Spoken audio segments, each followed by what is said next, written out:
días, tardes, noches, amigos de Periscope, amigos periscoperos, amigos de la red. Estamos aquí en el Café Colón de Madrid y hemos venido a hablar de política. Qué raro que nosotros estemos hablando de política en Periscoperos, porque últimamente abordamos este tema. Estamos con Julio Directo, a quien conocéis, y va a presentar a nuestros invitados de hoy, porque hoy venimos a hablar, si no me equivoco nada, de Trump. De Trump, y os preguntaréis, ¿y por qué no venimos a hablar de la muerte de Fidel Castro? Pues porque son imprevistos, ¿no?, que pasan, ¿no?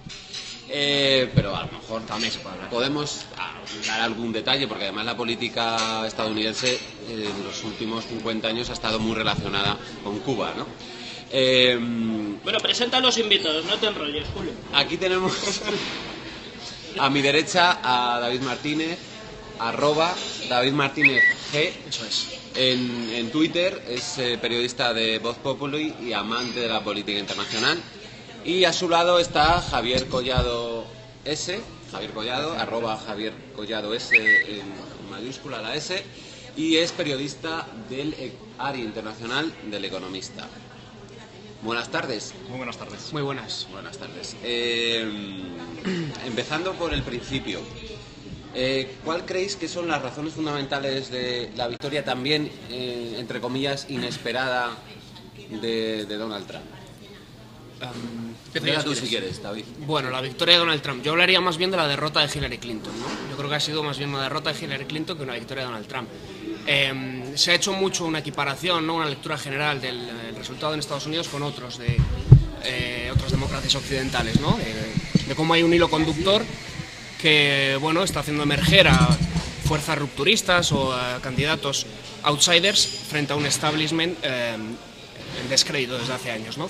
Creo que esto es así también en Estados Unidos, pero con el elemento diferencial de que su victoria se ha producido no por que haya llevado a una masa de gente a las urnas, porque recordemos que Donald Trump ha conseguido menos votos que Romney en 2008 que la propia Hillary Clinton.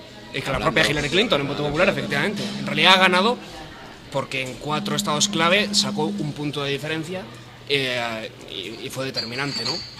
Esa es la clave, que Hillary Clinton no ha sido capaz de movilizar a las capas tradicionales del Partido Demócrata, porque es una candidata poco seductora políticamente, que pertenece a una dinastía política que son los americanos, para renovar la confianza en alguien que ya ha ejercido el poder, pues son muy suyos, porque como ellos no tienen reyes, dinastías han tenido con los Kennedy y con los Bush, por ejemplo.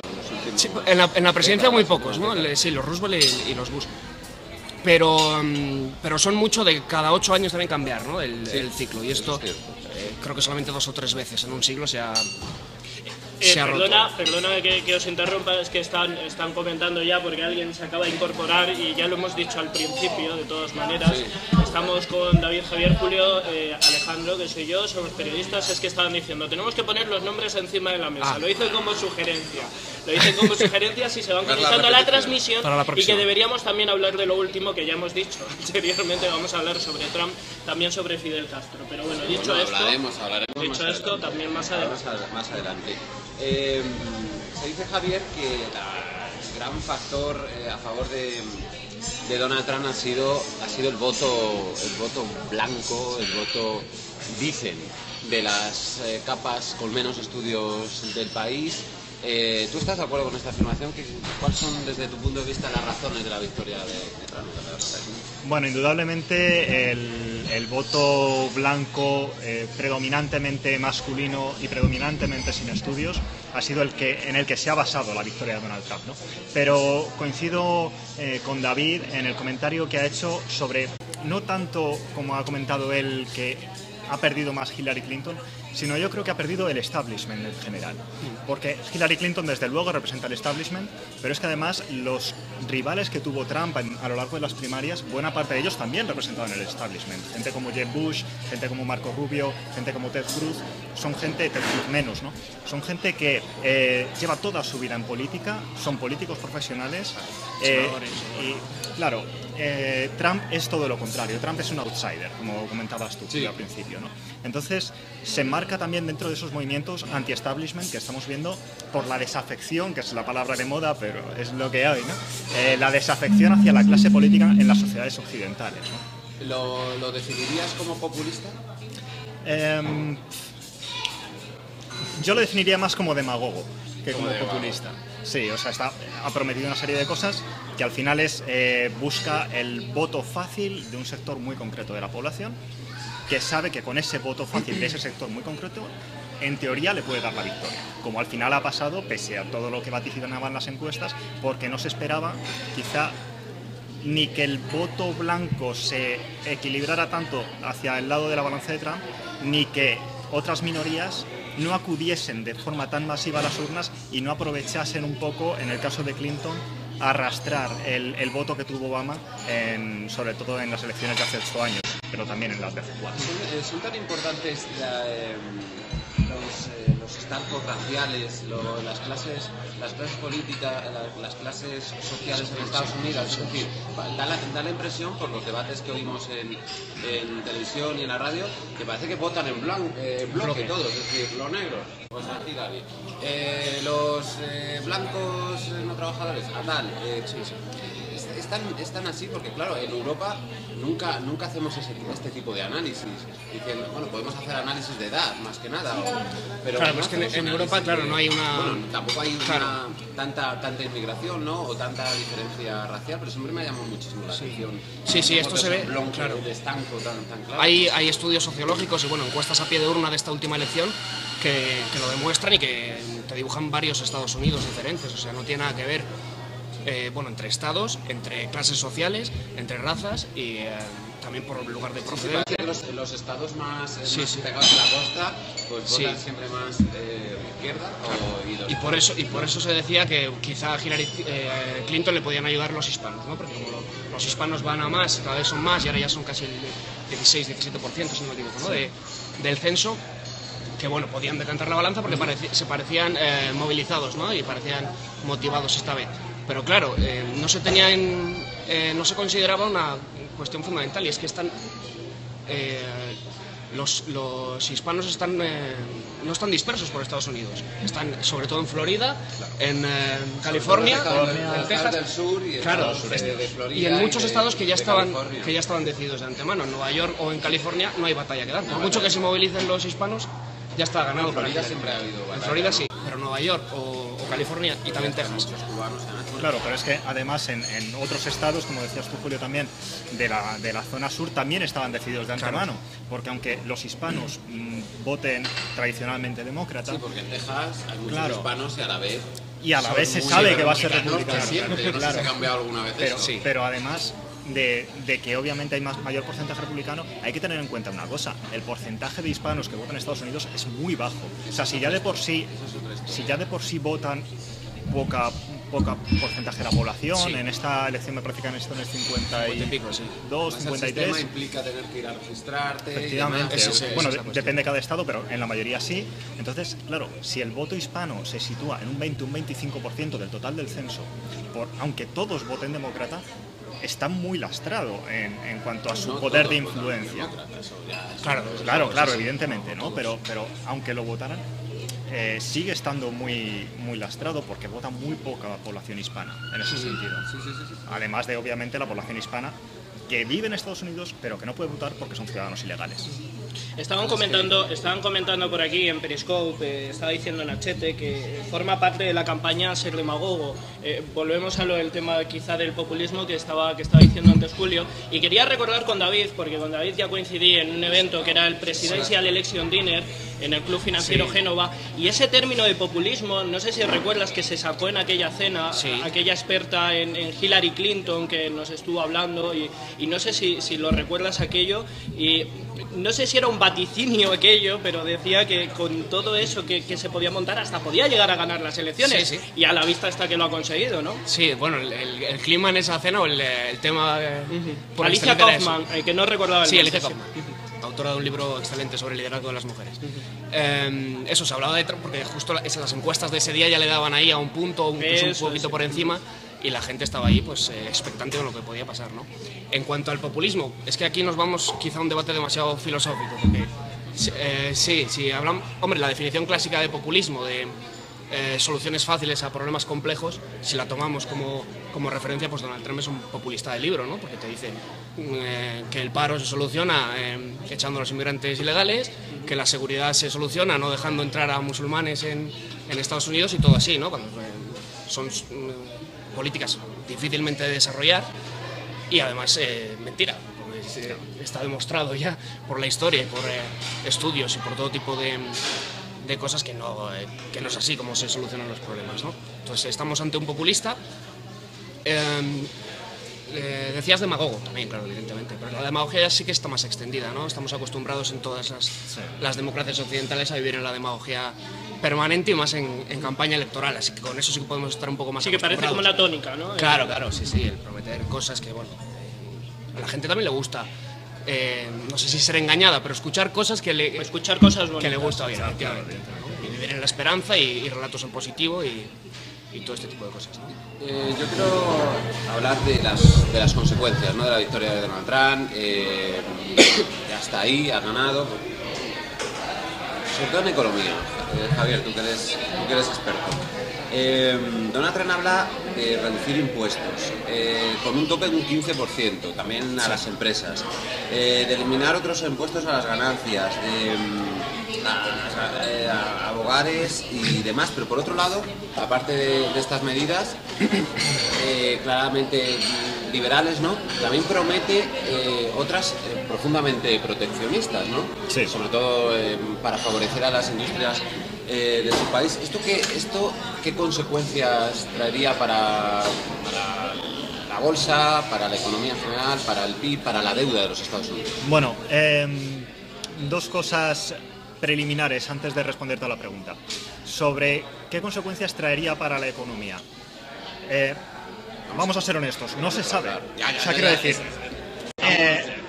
todos los grandes analistas a nivel internacional vaticinaban una caída en bolsa, lo que hemos llamado aquí en España trampazo, de más del 5% en Wall Street. Al día siguiente, si Trump ganaba las elecciones.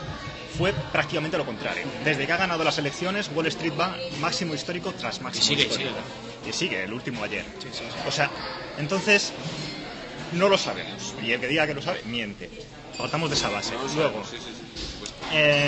respecto a las medidas, el segundo punto. Republicanos han ganado el Senado y el Congreso. Y eso es muy importante. Tienen más poder, sobre todo también a nivel de estados, más de lo que han tenido nunca. Entonces, sin embargo, hay un problema. Eso paradójicamente puede servir de freno o de descafeinar las medidas más... Claro, más la duras cuestión de es Trump, esa. O sea, tenemos que etcétera. olvidarnos de cuestiones aquí en España que tenemos muy asimiladas, como es el tema de la disciplina de voto. Sí, lo hemos visto en las series americanas. Que el Partido Republicano haya ganado la mayoría en las dos cámaras no quiere decir que Trump tenga manga ancha para hacer lo que le dé la gana. Porque una cosa que ha marcado, al menos a nivel teórico siempre, al Partido Republicano es controlar la deuda pública. Y digo teóricamente porque luego llegó Reagan y la disparó, con medidas similares, muy entre comillas, pero similares a lo que plantea ahora Trump, ¿no? Pero desde luego, si quisiera cumplir todas esas medidas que me has contado, de bajar los impuestos al 15%, Obra pública, apoyo a la industria un trillón, que eso también implica claro, más deuda. un trillón en infraestructuras, políticas proteccionistas, eso disparará la deuda pública de Estados Unidos aún mucho más de lo que ya de por sí la tiene, que es inconmensurable, ¿no? Pero, claro, la cuestión es si le van a dejar, porque hay republicanos de muchas clases y hay republicanos que no están a favor del gasto público. Los que son de un carácter más libertario no están a favor de incrementar el gasto público. Claro, entonces, manual también. claro, entonces vamos a ver qué le dejan hacer. Una cosa es lo que prometa y otra cosa es lo que le dejen hacer en economía. Desde luego, si le dejan hacerlo, la deuda pública se va a disparar y dicen los expertos que destruirá varios millones de empleos. Entonces, veremos a ver a dónde va además, eso. David, otra implicación en el tema es que si quiere, como prometió en campaña, echar a 11 millones de indocumentados, teniendo en cuenta que Estados Unidos es un país donde tiene un paro residual, y no quieren, los estadounidenses acomodados no quieren realizar determinados trabajos, ¿cómo puede soportar un país eso? Es decir, no contar con esa mano de obra barata y que suponen los inmigrantes, muchos de ellos pues indocumentados. Sí, sería un cataclismo, claro, de echar a 11 millones de la población activa, al final, ¿no? De tu país, no se puede hacer, no se puede, eso es imposible. Bueno, él mismo ya lo ha rebajado, ¿no? Dijo que 3 millones. Sí, luego dijo 3, los que tienen antecedentes, los y 3, que era como, sí. y eso, ¿sabes? En un debate dice 2 o 3, bueno, 2 o 3. Él va matizando ya poco a poco, claro, tiene que ir evolucionando, ¿no? Domesticándose, digamos, poco a poco. Y bueno, tanto esa medida como lo de ponerle un fiscal especial a Hillary Clinton, bueno, todas estas cosas. En fin, ya se ha echado atrás en la mitad de las cosas que prometió y todavía no ha jurado el cargo. ¿Cómo ha articulado, vosotros que lo seguís, cómo ha articulado el gobierno Donald Trump? ¿Cuáles han sido sus primeras medidas? ¿Quién va a ser? ¿Cuáles son sus figuras, las figuras que le van a acompañar? Sí, todavía faltan muchos secretarios, sí, mucho, pero bueno, lo que se va ha desvelado algunos nombres. Sí, ¿Cuál es su perfil? El nombramiento clave para mí es el del jefe de gabinete, con Priebus, que es un hombre muy de partido, ¿no? Y bueno, está destinado a lo que hablaba antes de la importancia de manejar el Congreso, ¿no? De gestionar esas mayorías que te hacen falta para desarrollar tu agenda y tu ideario. Pues el encargado va a ser un hombre de partido con muy buena sintonía con Paul Ryan, que es el presidente de la Cámara de Representantes y un poco el que tiene que darle a Trump esas mayorías, ¿no? Entonces Priebus va a hacer, digamos, de correa de transmisión y tiene esa misión. Para mí es muy importante, porque si hubiera puesto un jefe de gabinete de outsider como él, un candidato, digamos, más friki, se estaría condenando. Claro, estaría volando los puentes y, en fin, yendo a una legislatura fallida o incluso abriendo la puerta al impeachment y a un choque entre el Poder Ejecutivo y el Legislativo, ¿no?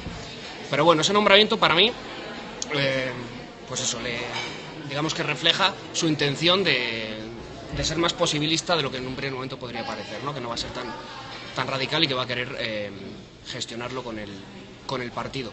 Y luego, en cuanto al resto de nombramientos, bueno, pues hemos visto el del director de la CIA o el del secretario de Seguridad Nacional, Michael Flynn, que sí que son nombramientos muy duros, perfiles muy conservadores, pero claro, son carteras de una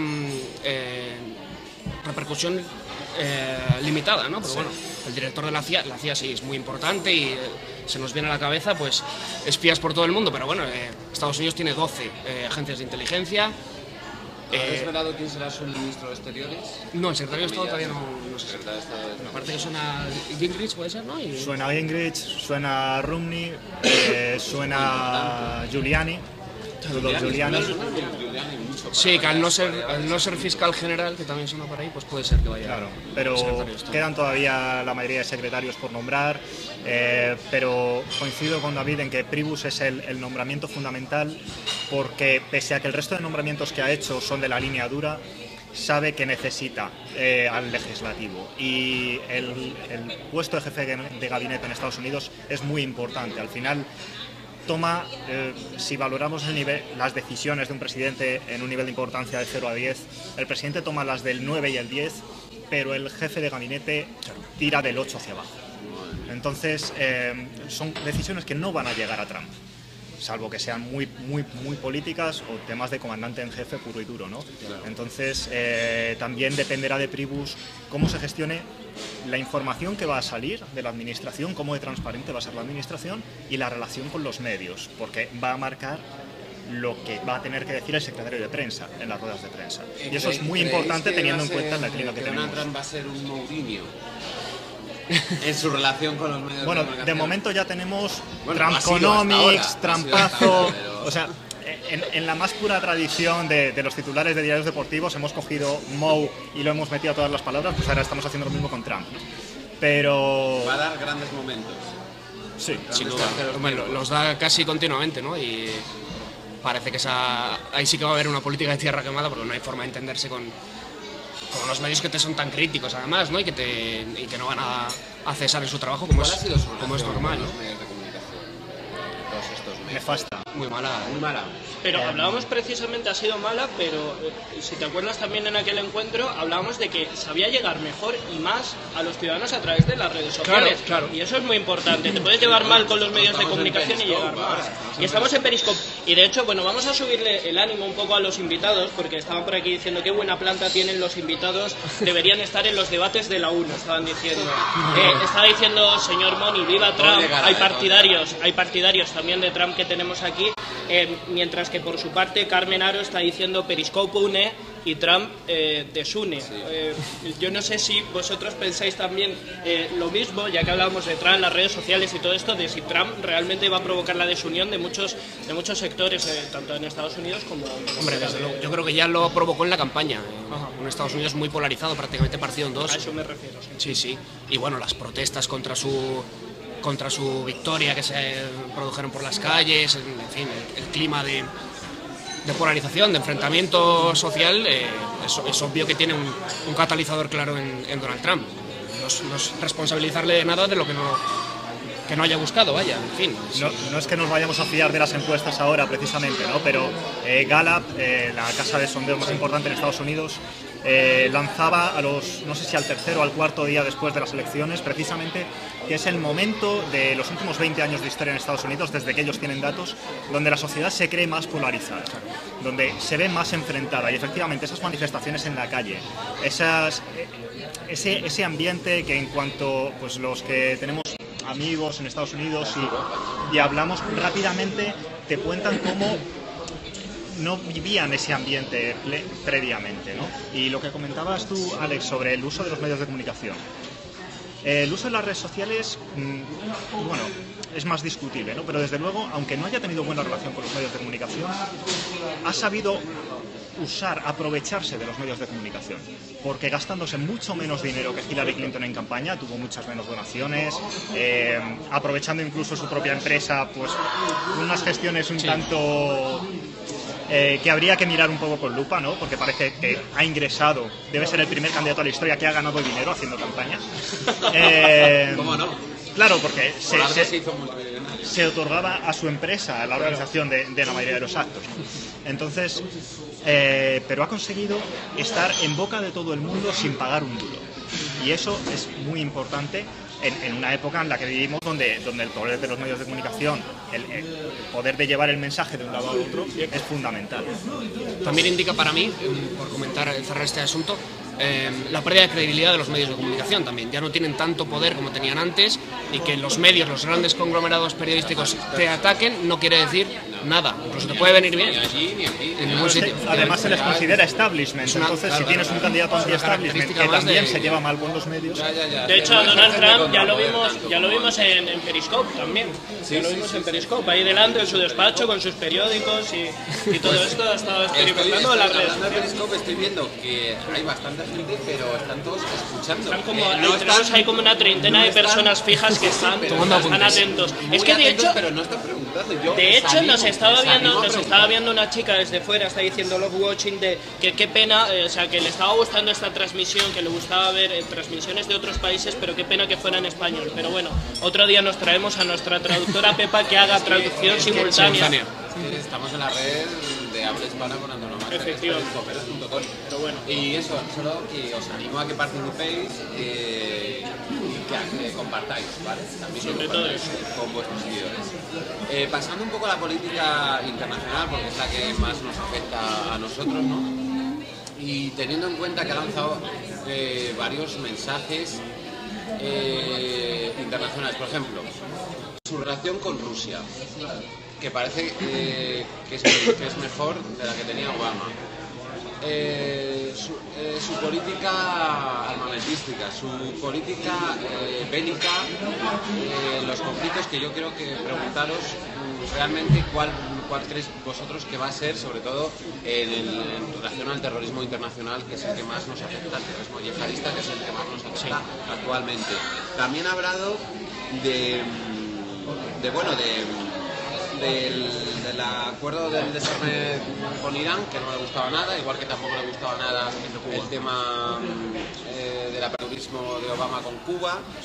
¿Qué más? Bueno, el rechazo a que entren musulmanes al país, el rechazo a acuerdos internacionales de Estados Unidos comerciales, como el NAFTA, que no le gusten o que no beneficien especialmente a Estados Unidos, también ha prometido cancelarlos.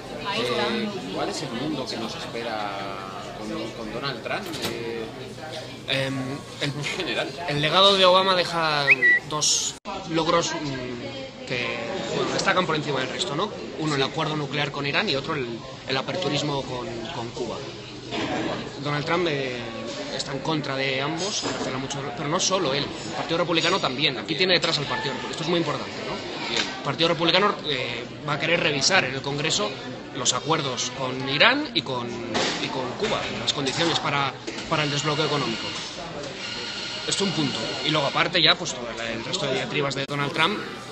Especialmente preocupante para nosotros es la política que lleve a cabo respecto a la OTAN, porque llegó a decir incluso que quería salirse, ¿no? Y volar el Tratado Atlántico, ¿no? Sí. Y bueno, esto está dando lugar a un debate en Europa que ya se ha abierto sobre un ejército. En concreto, sobre la OTAN comentó que básicamente Estados Unidos, efectivamente, claro, que no le pagaban a Estados Unidos lo que se supone que le tienen que pagar por asumir una parte tan importante de la coalición atlántica. Hace años. Sí, pero claro. Es puramente entonces económico, no es puramente político el debate de la OTAN. También es político porque implica una aislación, volver al aislacionismo, ¿no? Dejar de... también me estoy acordando ahora también el acuerdo de París del clima, que tampoco le gusta. Sí, claro. Son muy importantes para... No, y ahí también va a reducir seguramente las partidas destinadas a luchar contra el cambio climático, y no hay ninguna duda. Sí, porque va a llevar a cabo una política de rearme, veremos hasta dónde le dejan también endeudarse. Pero tú alababas dos de las políticas internacionales de Obama, pero parece ser que dentro de América profunda, se percibe que Estados Unidos ha perdido protagonismo a nivel mundial internacional durante la época de Obama. Es decir, que han aumentado los países terroristas, que se ha implicado poco en determinadas guerras como la de Siria, que le ha tomado partido plazas, Rusia, claro. en ese sentido. Es obvio. Y el lema de queremos hacer una América grande, que vuelva más grande, sí. Es un poco eso, ¿no? Sí, por eso en este último año Obama ha querido, ¿no?, poner negro sobre blanco esos dos acuerdos que para mí son los más importantes, ¿eh? No sé si es alabarlos o no, bueno, eso ya... Sí, bueno, pero sí que son los más importantes. Destacarlos. Sí, destacarlos, eso sí. Es indudable, ¿no? El acuerdo con Irán es histórico y el de Cuba no lo es menos. Pero es que tenemos que comprender cómo ha vivido el americano medio toda su vida. Estamos hablando de que Estados Unidos hasta la Primera Guerra Mundial no se mete y se queda dentro de sus fronteras y se acabó. Llegada la Segunda Guerra Mundial, los aliados necesitan... ¿Qué? La primera luego se mete igual que en la segunda, al final y para dar el empujón final, ¿no? Pero en la segunda obviamente fueron clave, y a partir de ahí Estados Unidos ha cobrado el papel, tantas veces comentado, de policía del mundo, y se ha metido en prácticamente todos los conflictos, grandes conflictos a nivel mundial, y obviamente el 11S marca un antes y un después. Y el 11S marca la entrada en Irak, la entrada en Afganistán, de donde Estados Unidos sale escaldado después de 10 años, perdiendo muchísimas vidas, en una época en la que la opinión pública, como pasó con la guerra de Vietnam, se encuentra con nuevos movimientos de comunicación, nuevas formas de interactuar unos con otros. La guerra de Vietnam fue el retransmitir la guerra prácticamente en vivo. Tenías imágenes al día siguiente de los helicópteros abatidos en los arrozales, y ahora lo que has tenido en estos últimos años son principalmente las redes sociales, que han permitido que las posiciones se polaricen aún más, que la gente se dedique a informarse solo a través de otros que piensan un poco como él, y eso, claro, da la sensación de que Estados Unidos de repente, en estos últimos 8 años de Obama, ha perdido un poco de poder, porque no se ha metido en ningún país en serio, no ha puesto botas sobre el terreno. Los republicanos, tenemos que dedicar a lo nuestro y estamos salvando el mundo, y eso tampoco puede ser, porque hay un montón de dinero que estamos tirando, con Clinton, ¿te acuerdas? Y demás. Ahora queremos volver a eso. ¿Qué quiere? ¿Qué quiere Trump? Eso... Hombre, el amigo de Putin ir a cazar con Sí. él simplemente. Hombre, sí, por poner un punto, por poner un A punto, cazar osos. por poner un punto, Ahí, con la pecho descubierta. por poner un punto positivo, quizás se abra una vía de entendimiento entre Estados Unidos y Rusia que pueda tener consecuencias positivas, ¿no? Porque en los últimos años... O no, sí, pero bueno, en los últimos años estábamos viviendo una reedición de la Guerra Fría y que iba a más.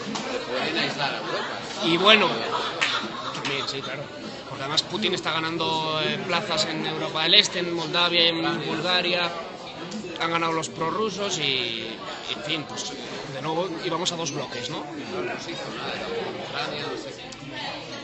La OTAN no entró. ¿Cuál es la posición de Trump en conflicto con el terrorismo internacional? Es el que más nos preocupa. De entrada, lo que comentabas tú, de no dejar que pasen a Estados Unidos. Es muy simplista. Bueno, no dejamos incluso, creo que llegó a decir, vamos a matar a los familiares de los terroristas como no colaboren y demás.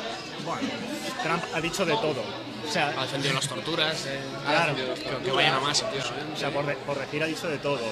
Lo que pasa que realmente lo que opina, simplemente, por ejemplo, si acudimos a los 3 debates que tuvieron los 2 candidatos, no se habló tanto de propuestas como de críticas del pasado. O sea, Trump criticó mucho más que Estados Unidos entrara en la guerra de Irak, pese a que se demostró que en su momento tanto Clinton como Trump apoyaron la entrada en la guerra de Irak, también por el estado anímico que tenía la sociedad en esa época, ¿no?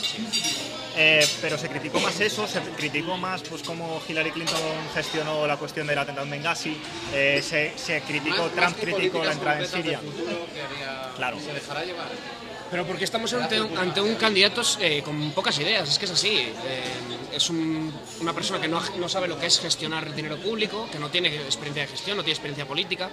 Y para ser presidente de Estados Unidos, en fin, pues tienes que tener al menos 4 cosas claras, ¿no? Y las posibles decisiones en la cabeza, de cómo funciona la administración y cómo funcionan los códigos en materia internacional, que eso él no lo tiene.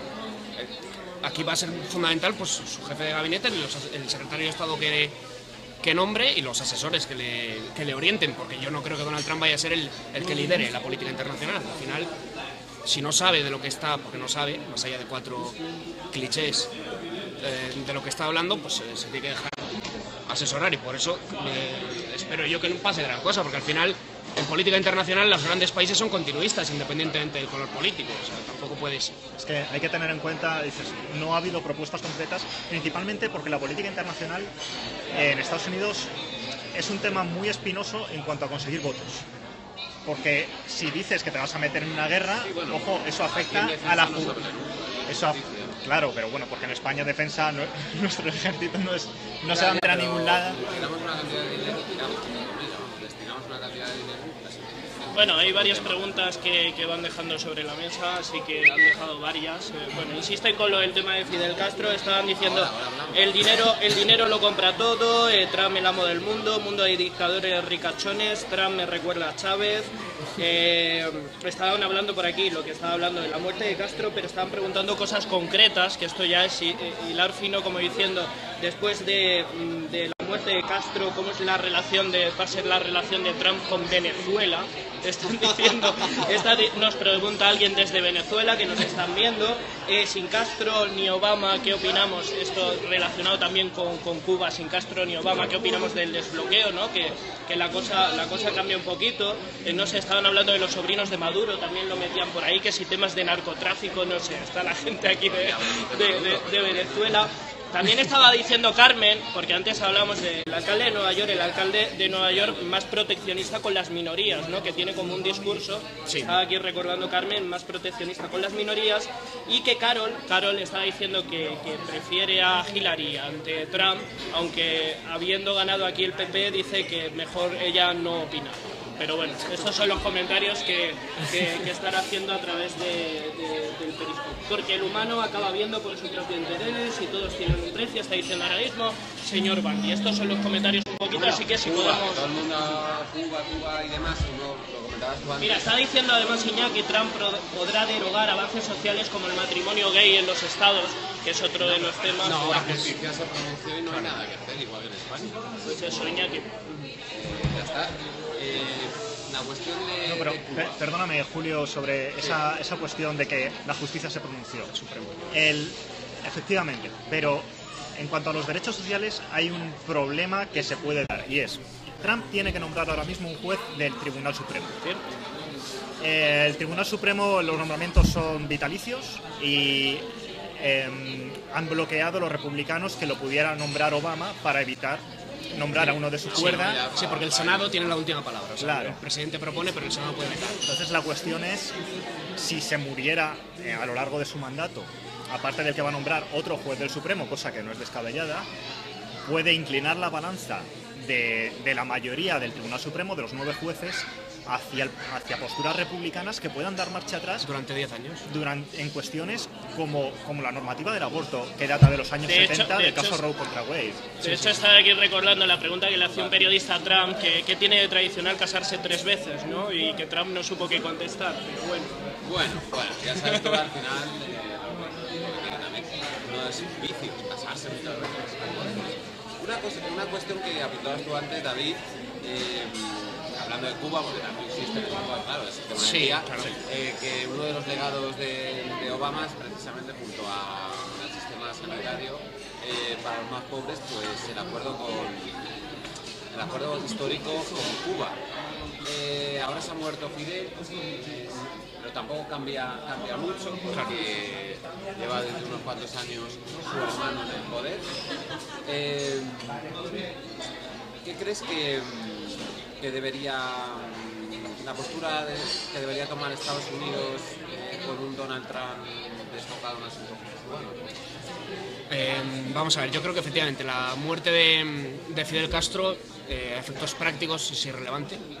Durante años se dijo que el castrismo acabaría con Fidel Castro y que cuando muriera Fidel Castro se acabó el régimen totalitario en Cuba y la transición, etc. Bueno, esto es irrelevante porque Fidel Castro, más allá de lo simbólico...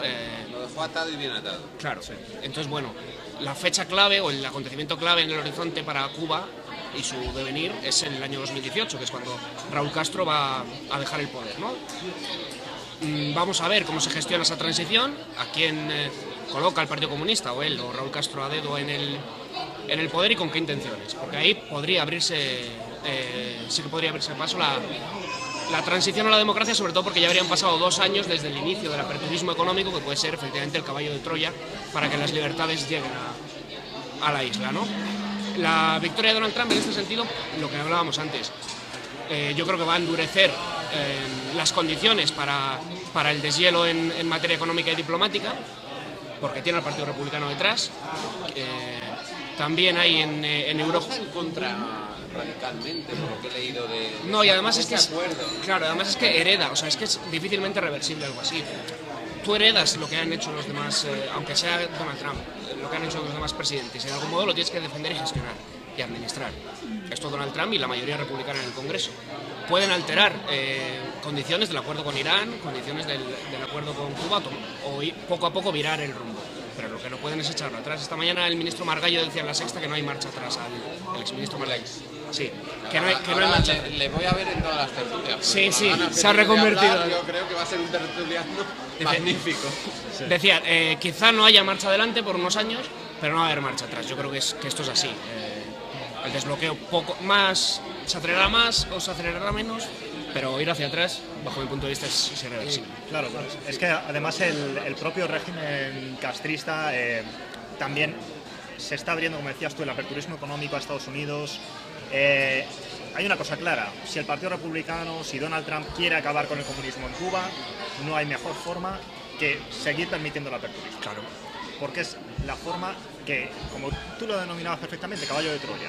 O sea, una vez que metes el capitalismo... Ya, bueno, esto en realidad, este pensamiento ya lo sabíamos durante mucho tiempo y se optó por el bloqueo puro y duro. Ya, pero quiero decir... No por ir metiendo la filosofía, las televisiones... Sí, bueno, se optó por eso en los años 60 en un contexto de Guerra Fría. Claro. Ya, pero luego se mantuvo. Se mantuvo. Pero bueno, también se cuando mantienes la amenaza a pocos kilómetros de tu costa de que Rusia te pueda meter misiles nucleares, como en la crisis de los misiles de Kennedy, pues obviamente el contexto es muy distinto ahora, ¿no? Pero además, como bien apuntabas, la fecha clave es cuando Castro deje el poder. Porque vamos a ver, parece que ya en el último congreso del Partido Comunista había una rama todavía minoritaria, pero que quería acelerar más el proceso de aperturismo, y vamos a ver cuando llegue 2018 qué peso tiene esa rama dentro. Pero vamos a ver, pero la situación en Cuba, la situación económica en Cuba permite ese aperturismo. Quiero decir, Cuba como China actualmente están preparados para ese tipo de política. Es decir, no sé, la sociedad está bastante empobrecida, ¿no? No tienen muchos recursos. ¿Pero qué tipo de política? O sea, ¿un régimen democrático o un régimen capitalista? No, estamos hablando de un régimen capitalista.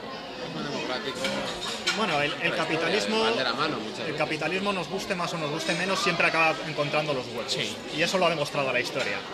Y además habría participación activa por parte del resto de países, inversiones fuertes, España, empezando por España, bueno, las empresas españolas, ¿Pero qué tiene? ¿Turismo? para reactivarlo. España, turismo. ¿Qué elementos tiene pues, para progresar económicamente Cuba? Sí, bueno, de verdad, Simplemente sectores con el productivos turismo. más allá del ron y las playas.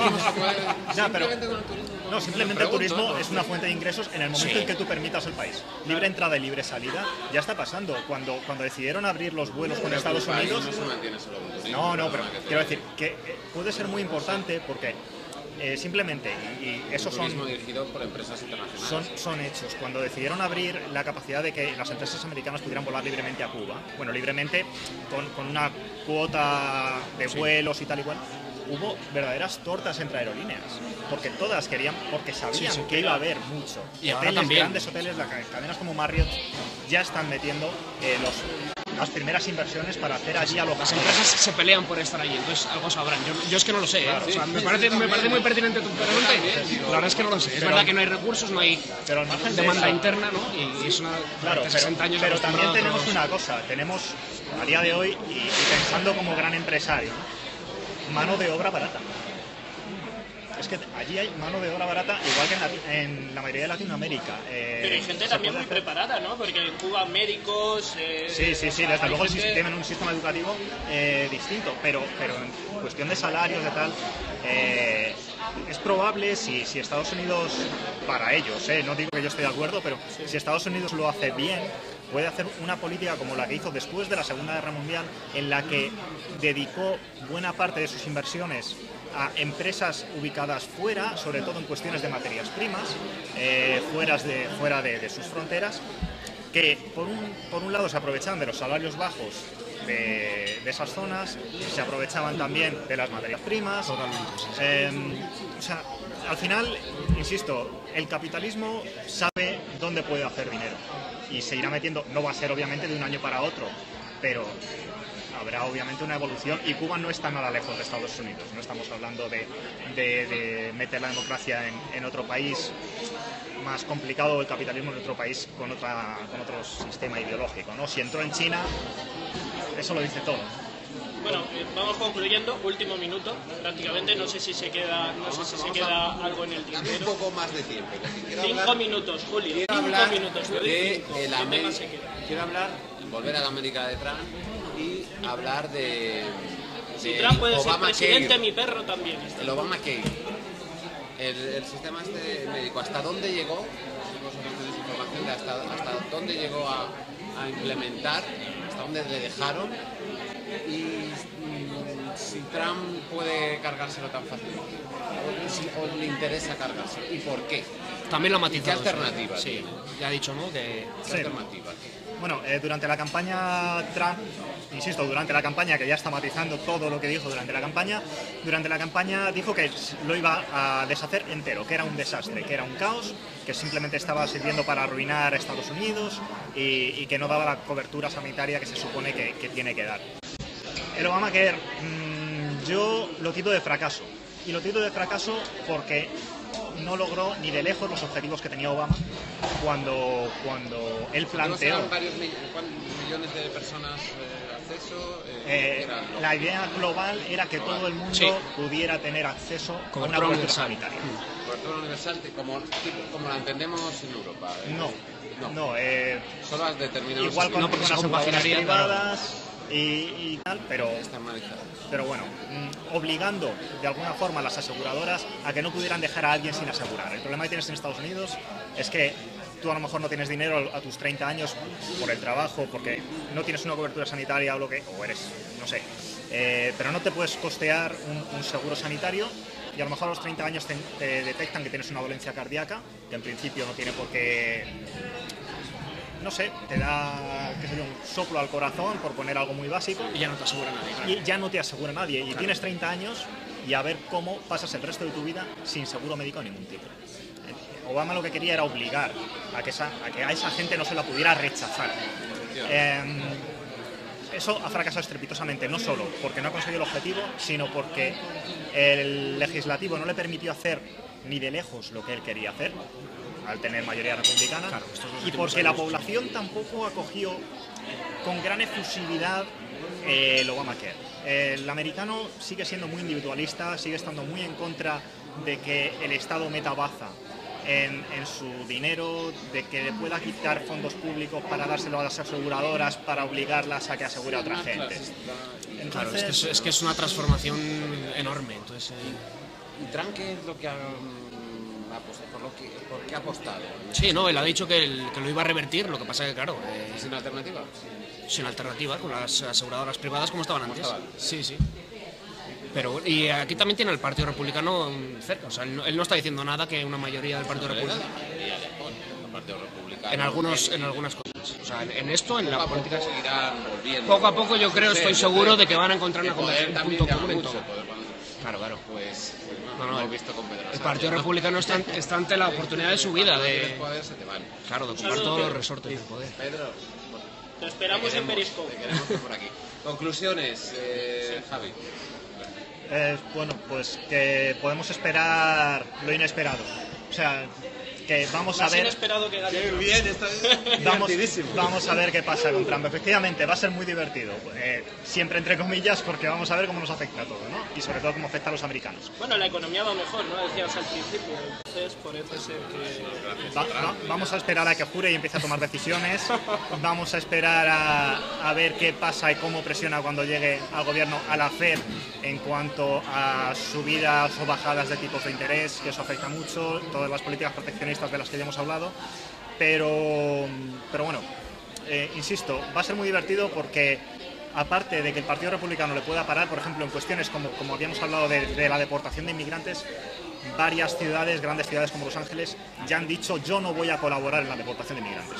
Y ahí podemos tener un choque de poderes. Es una ciudad como Los Ángeles, te cargas la mitad de la ciudad. Claro.